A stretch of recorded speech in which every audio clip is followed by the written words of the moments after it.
अस्सलाम वालेकुम, मेरा नाम मोहम्मद शुएब है और आप देख रहे हैं शेबी बिटकॉइन यूट्यूब चैनल। आज के दिन मेरा टॉपिक क्रिप्टो मार्केट की अपडेट देना है, बिटकॉइन और इथेरियम का एनालिसिस करना है। साथ ही एसएक्सपी कॉइन जो है वो बहुत ज़्यादा पंप कर रहा है, तो लोग जो है उस बारे में काफ़ी ज़्यादा कंफ्यूज हैं कि उस कॉइन का क्या करना है, मज़ीद एंट्री लेनी है उसमें या फिर डाउन साइड पर आने का इंतज़ार करना है। तो इस बारे में मैं आपको गाइड करूँगा। साथ में क्रिप्टो मार्केट से रिलेटेड और अमेरिका की इकॉनमी से रिलेटेड कुछ न्यूज़ हैं, वो मैं आपसे शेयर करूँगा जिनका मार्केट पर बुरा इम्पैक्ट हो सकता है।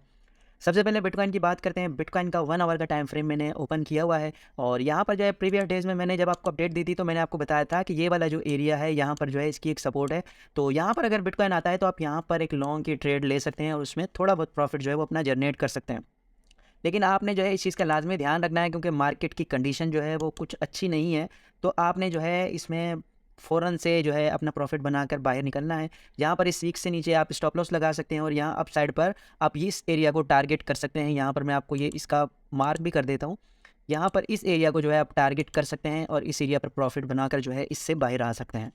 अच्छा, अब बिटकॉइन की डेली के टाइम फ्रेम में बात करते हैं। बिटकॉइन के डेली के टाइम फ्रेम में मैंने आपको प्रीवियस डेज़ में बताया था कि यहाँ पर जो है बिटकॉइन का एक एमएसीडी मैकडी इंडिकेटर पर जो है एक क्रॉसओवर हो रहा है। अगर ये क्रॉसओवर फाइनल हो जाता है तो बिटकॉइन को हम डाउन साइड पर जाता हुआ देखेंगे। यहाँ पर आप डाउन साइड पर देखें, जब भी ये क्रॉसओवर हुआ है तो यहाँ पर जो है हमें एक वॉल्यूम निकलता हुआ नज़र आया। यहाँ पर देखें, यहाँ पर देखें, फिर यहाँ देखें, यहाँ पर देखें और अब दोबारा से जो है ये क्रॉसओवर हमारा फाइनल हो रहा है। तो इससे हमने देखना है कि क्या होता है और मार्केट बैड न्यूज़ का शिकार है तो इसका इम्पैक्ट भी मार्केट पर पड़ सकता है और बिटकॉइन हमें डाउन साइड के लेवल पर नज़र आ सकता है। और पहला लेवल जो है वो मैं आपसे काफ़ी ज़्यादा बार जो है डिस्कस कर चुका हूँ, वो 25,000 का एरिया है।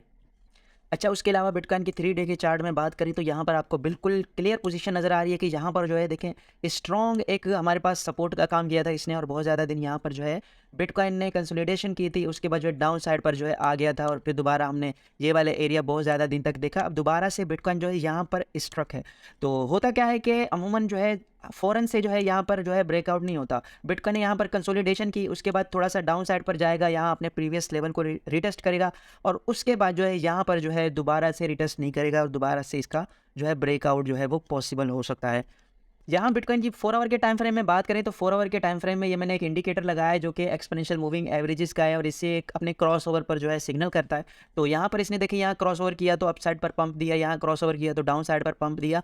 तो अब दोबारा से जो है यहाँ इसका क्रॉस ओवर हो चुका है और ये डाउन साइड पर जा रहा है। जैसे अब मैंने आपको जो है 1 आवर के टाइम फ्रेम में तो लॉन्ग करने का कहा है, लेकिन 4 आवर के टाइम फ्रेम में जो है कंडीशन जो है बेहतर नहीं है। यहाँ पर 4 आवर के टाइम फ्रेम में इसकी एक सपोर्ट तो यहाँ पर मौजूद है, लेकिन फिर भी कंडीशन यहाँ क्रॉस ओवर की वजह से मैं कह रहा हूँ कि यहाँ कंडीशन जो है थोड़ी रिस्की हो सकती है। तो आपने जो है स्टॉप लॉस लाजमी यूज़ करना है। अच्छा, उसके अलावा इथीरियम की बात करें तो इथीरियम पर भी सेम वही बिटकॉइन का एनालिसिस जो है वो अप्लाई होता है मोस्ट ऑफ द टाइम। तो यहाँ पर फिलहाल देखें तो इसका भी मैकडी इंडिकेटर पर क्रॉस ओवर हो रहा है और इथीरियम जो है काफ़ी ज़्यादा दिनों से यहाँ पर देखें, ये पूरा जो हमारे पास एरिया नज़र आ रहा है, यहाँ पर अगर मैं आपको डेट डिस्कस करूँ यहाँ पर इसकी, तो यहाँ पर 19-17 जनवरी से लेकर यहाँ पर जो है 1 अप्रैल, आज तारीख है 2 अप्रैल, तो यहाँ पर जो है पूरा इस रेजिस्टेंस के जो है नीचे ये ट्रेड हुआ है। तो सबसे पहले तो हमारे पास ये इमीडिएट जो रेजिस्टेंस आ रही है, ये ट्रेंड लाइन आ रही है। तो जब तक ये इथेरियम इस ट्रेंड लाइन को ब्रेक नहीं करेगा तो हम इथेरियम में अप साइड की मूवमेंट जो है वो नहीं देख सकते। और फिलहाल जो है 12 अप्रैल को जो है इथेरियम की जो स्टेकिंग है वो अनलॉक होगी, तो हो सकता है उसका भी थोड़ा बहुत जो है सेल प्रेशर मार्केट में नज़र आए और इथेरियम डाउन साइड पर आकर एक बार जो है ओवरबॉट की कंडीशन में हमें आता हुआ नज़र आए और उसके बाद दोबारा से जब यहाँ पर बाउंस करे तो हम इस ट्रेंड लाइन को ब्रेक होता हुआ देख सकते हैं। अब बात करते हैं यहाँ पर सोलर कॉइन की, एसएक्सपी कॉइन की। यहाँ पर जो इसने बहुत ज़्यादा पंप दिखाया है एक हफ्ते में और ऑलमोस्ट 100% का जो है इसमें पंप हुआ, तो लोग जो है बहुत ज़्यादा फोमो का शिकार हो जाते हैं किसी भी कॉइन में अगर वो पंप होता हुआ देखते हैं। तो यहाँ पर लॉन्ग टर्म के लिए मैं आपसे इसको डिस्कस करूँ तो यहाँ पर सर्टिक की तरफ से इसका ऑडिट भी हुआ है। तो सर्टिक ने इसको 94 नंबर दिए हैं, तो इसका मतलब ये है कि ये उनके हिसाब से अच्छा कॉइन है। और इसकी सप्लाई की बात करें तो यहाँ पर इसकी सप्लाई जो है वो मैक्स सप्लाई तो नहीं है, लेकिन टोटल सप्लाई जो है इसकी वो 559 मिलियन है। और यहाँ पर इसका fully diluted market cap 375 million है और मार्केट कैप 375 मिलियन है, यानी ऑलमोस्ट इसका फुली डिल्यूटेड मार्केट कैप नहीं है, तो ये इसका एक पॉजिटिव साइन है। और सप्लाई भी इसकी बहुत कम है। हाँ, अगर दोबारा और सप्लाई मार्केट में आती है तो उस पर जो है डिस्कस किया जा सकता है। और यहाँ पर इसका ऑल टाइम हाई की बात करें तो ऑल टाइम हाई इसका 2021 में लगा था $5 का और फिलहाल जो है ये अपनी लोवेस्ट पॉइंट पर ट्रेड कर रहा है, 70 सेंट के आसपास जो है ये ट्रेड कर रहा है। तो इस बारे में अगर मैं बात करूँ आपसे चार्ट पर, तो यहाँ चार्ट ओपन करते हैं इसका, और इस चार्ट के हिसाब से मुझे ये लग रहा है कि फ़िलहाल जो है इसमें बहुत ज़्यादा प्रॉफिट लोगों ने जो है बना रखा है। तो वो अभी इंतज़ार कर रहे हैं कि यार ये और ऊपर जाए तो हम इसमें और प्रॉफिट बनाएँ। अगर ये ऊपर नहीं गया तो फिर क्या होगा कि फिर इसमें जो है दोबारा से जो है करेक्शन लेगा ये वाला। यहाँ पर अगर इसकी प्राइस की बात करें तो इसके प्राइस ने यहाँ पर जो है ऑलमोस्ट 200% का पंप जो है ये कर चुका है, ठीक है। तो 4 आवर के टाइम के हिसाब से मैं आपको इसके बाइंग और सेल लेवल बता सकता हूँ कि कहाँ पर आप इसे शॉर्ट कर सकते हैं। तो यहाँ पर देखें, यहाँ पर मैं आपसे ट्रेंड लाइन के ज़रिए डिस्कस करूँगा कि आपने कहाँ पर, अब ये वाला जो है इसका हाई है, ठीक है, और ये वाला इसका लो है, यहाँ पर ये इसका लो है, ठीक है।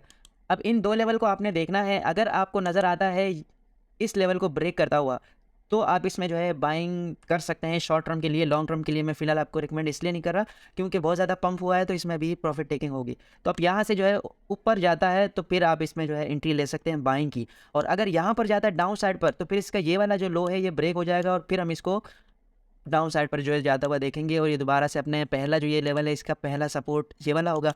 यहाँ पर जो है थोड़ा बहुत इसको होल्ड मिल सकता है, अगर यहाँ पर भी होल्ड नहीं मिलता तो फिर ये डाउन साइड की अपनी नेक्स्ट सपोर्ट को जो है वो देखेगा कि कहाँ पर है। तो फिलहाल आपने इसमें फोमो का शिकार नहीं होना, ये वाला एरिया जो है टोटली रिस्की है, यहाँ पर जो है आपने बिल्कुल भी खुद को फोमो का शिकार नहीं करना, ठीक है। तो जैसे ही इस लेवल पे कहीं ना कहीं अप साइड पर या डाउन साइड पर जाता है इस लेवल से, तो फिर आप इसमें एंट्री या एग्जिट ले सकते हैं। तो आपने इस तरह से अपने रिस्क को मैनेज करना है। अच्छा, कल के दिन आर्बिट्रम टोकन के हवाले से एक बुरी न्यूज़ थी कि 4 साल के लिए लॉक होने वाली सप्लाई अचानक ट्रांसफ़र हुई कॉइनबेस एक्सचेंज पर, जिसकी तादाद 2.7 बिलियन थी। एआरबी टोकन की प्राइस भी प्रेशर में नजर आई, जिस पर आर्बिट्रम के डिस्कॉर्ड एडमिनिस्टर ने वजाहत दी कि हमने कॉइनबेस एक्सचेंज के कस्टडी अनलॉक सर्विस को यूज़ किया है, टोकन जो है वो अनलॉक नहीं किए। आर्बिट्रम टोकन की ऑलमोस्ट 80% से ज़्यादा सप्लाई फ़िलहाल लॉक्ड है, तो ये लॉन्ग टर्म इन्वेस्टर्स के लिए रेड फ्लैग है। जब तक के 50% से ज़्यादा सप्लाई मार्केट में नहीं आ जाती, कोई बहुत बड़ा पंप एक्सपेक्ट नहीं किया जा सकता।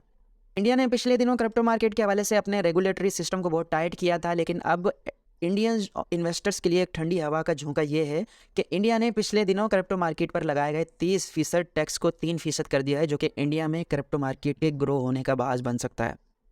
अच्छा, यहाँ पर जो बुरी न्यूज़ थी वो ये है कि सऊदीया, रशिया, कुवैत, ओमान, यूएई समेत कई तेल बरामद करने वाले ममालिक ने आयल आउटपुट को कम करने का फैसला किया है। आयल की जहाँ पूरी दुनिया में डिमांड बहुत ज़्यादा है, सप्लाई कम होगी तो डिमांड में और ज़्यादा इजाफा होगा, जिसकी वजह से महंगाई की एक और लहर पूरी दुनिया को लपेट में ले सकती है। और सुपर पावर अमेरिका डायरेक्ट इस फैसले की जद में आने वाला है, जहां अमेरिकन इकॉनमी पहले ही महंगाई की वजह से पिछले साल इंटरेस्ट रेट बढ़ाती आई है, और इंटरेस्ट रेट बढ़ाने की वजह से यूएस के कई बड़े बैंक डिफ़ॉल्ट हो चुके हैं। तो अब करंट सिचुएशन में अमेरिका इकॉनमी को बहुत बड़े चैलेंजेस का सामना है। अगर महंगाई कम करेंगे तो इंटरेस्ट रेट बढ़ाना होगा, अगर इंटरेस्ट रेट बढ़ाएंगे तो बैंक्स डिफ़ॉल्ट होने का खदशा बढ़ जाएगा, और बिटकॉइन को इसका फ़ायदा होगा। तो देखते हैं क्या होता है, जो भी सिचुएशन हुई मैं आपको इन्फॉर्म करता रहूँगा। मिलते हैं नेक्स्ट वीडियो में। अल्लाह हाफिज़।